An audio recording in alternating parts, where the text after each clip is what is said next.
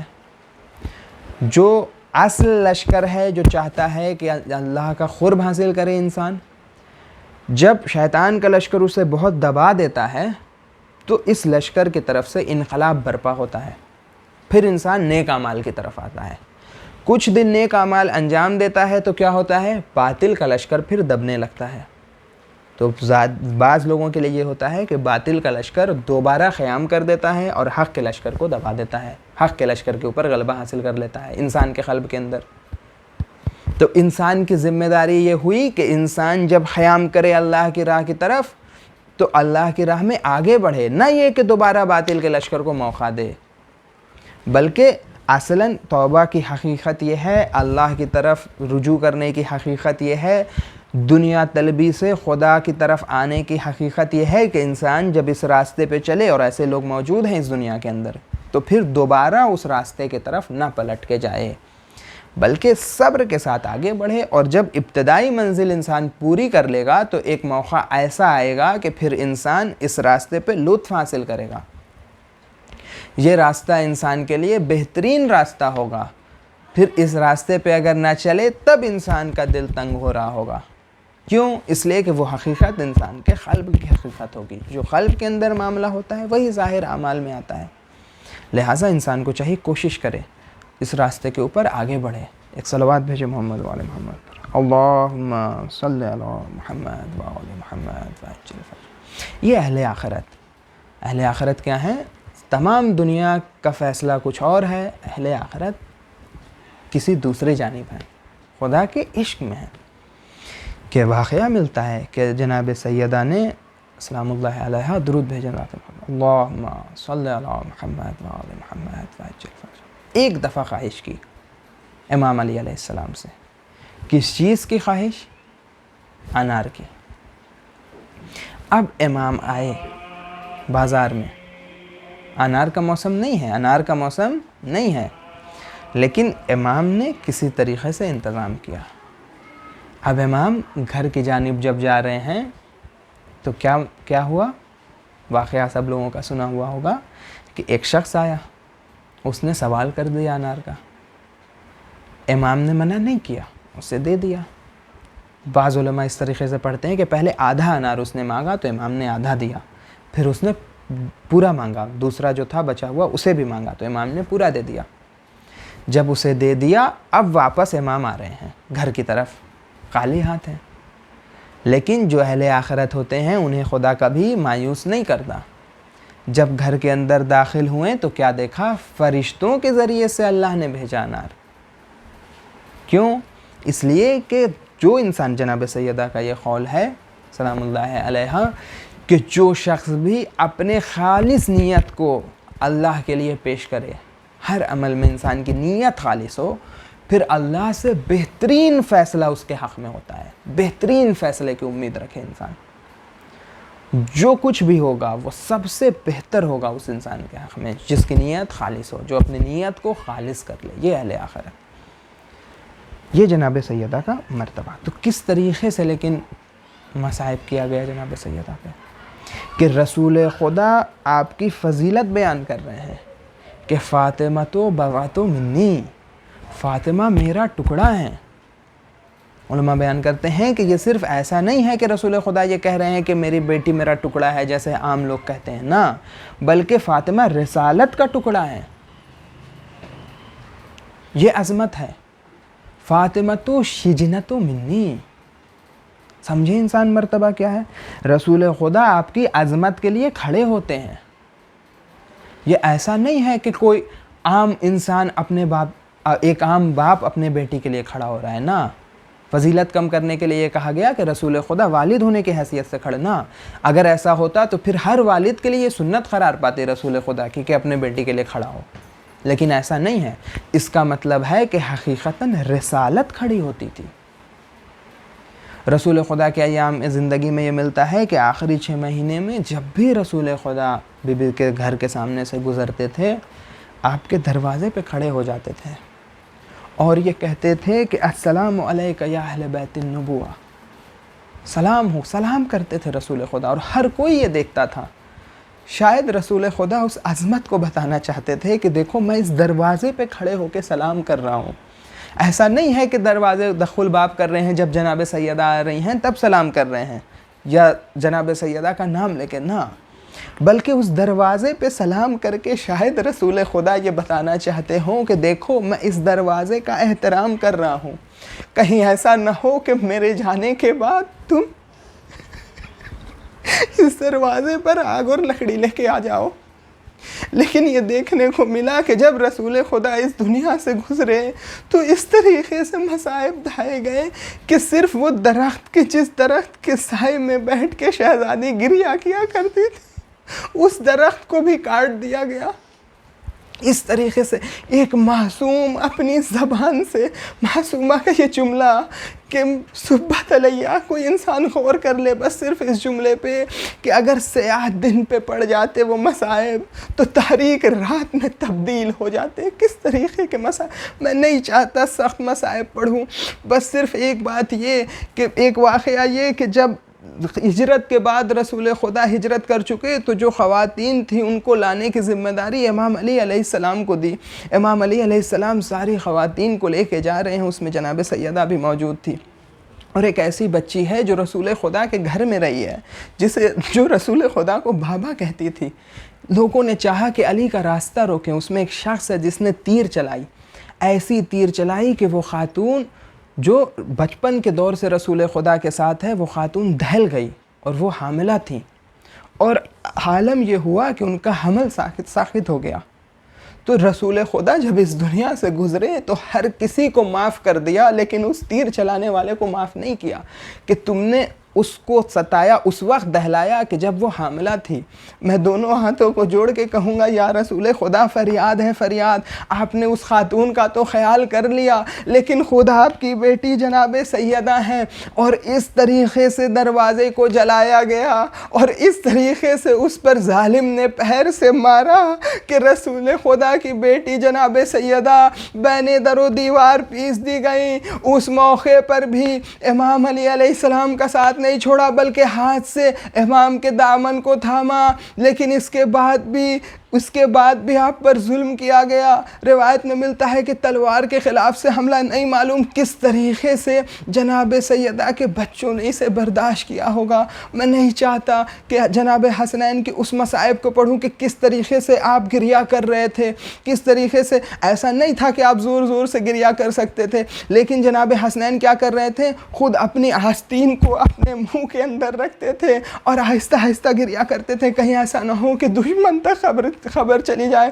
لیکن اس کے باوجود بس ایک واقعہ میں یہ بیان کروں اور مجلس تمام کہ جب آخری موقع آیا اور ہر کسی کو رخصت کرنے کا موقع آیا تو ہر کوئی آیا رخصت کرنے کے لیے، لیکن امام حسین اپنی جگہ پہ ہیں، کہتے ہیں کہ میں تب تک نہیں آؤں گا جب تک اماں مجھے نہ بلائے، جب بھی مجھے اماں بلاتی ہیں تبھی میں اماں کے پاس جاتا ہوں۔ ایک مرتبہ بندے کفن ٹوٹے، جناب سیدہ نے بلایا، اے میرے بیٹے حسین آ جاؤ۔ ایک یہ موقع ہے جب جناب سیدہ اپنے بیٹے کو بلا رہی ہیں ہاتھ پھیلا کر، اور ایک دوسرا موقع ہے کربلا کے اندر کہ جب مولا حسین ہیں، چاروں طرف سے تیر و تبر، نیزہ و تلوار کی بارش ہے، اب گھوڑے پہ سنبھل نہ سکے، اب جو گھوڑے سے زمین پر آ رہے ہیں، شہزادی نے دوبارہ بازوؤں کو پھیلایا، اے میرے بیٹے حسین، اے میرے لخت جگر، تیری ماں نے تیرے مقتل کو اپنے بالوں سے سنوارا ہے، اے میرے بیٹے میری گود میں آ جا۔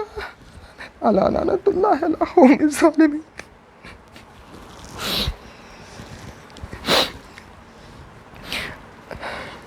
آپ تمام لوگوں سے گزارش ہے کہ ایک مرتبہ سورہ الحمد، 3 مرتبہ سورہ اخلاص کی تلاوت فرما کر سیدہ شبینہ بانو مرحومہ بنت سید احمد حسن کاظمی مرحوم کی روح کو اصال کریں۔ اللہم صلی اللہ علیہ محمد مولا محمد، اللہم صلی اللہ علیہ وسلم۔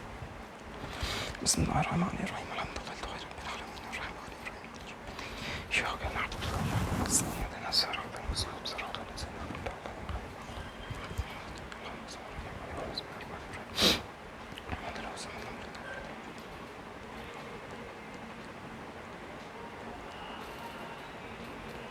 اللهم صل على محمد وعلى محمد